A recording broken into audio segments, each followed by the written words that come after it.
But then, steak fingers by themselves are kind of lonely. They need a good gravy to go with them. So what we're going to do is we're going to use this grease here. We're going to put in 1/4 cup of flour. And what we're going to do is just mix that around. Want to get that nice and cooked up. So gravy takes some good patience. Where did I leave that dang old milk? We don't need no boring milk gravy. We need some spicy gravy with some passion. Push everything aside. Throw in your spices so you can bloom them. And then you hit it with a special Mexican green, Mexican oregano. What do you think I'm talking about?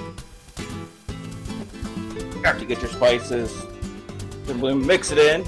You can smell all that goodness coming off of that. And we're going to take 2 cups of beef gravy.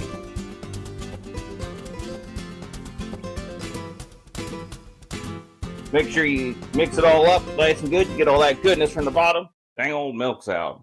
Not sure what I'm going to do. Well, I'll be. You must have did it again. Those look tasty. Grab us a steak finger. If you enjoyed this video, thank you so much for watching. I'll see you next time. And actually, I hope you make these steak fingers. Y'all gonna make this with Mexican brown sauce, enchilada sauce, whatever you like to call it. That's so tasty. Thank you so much for watching, and I'll see you next time.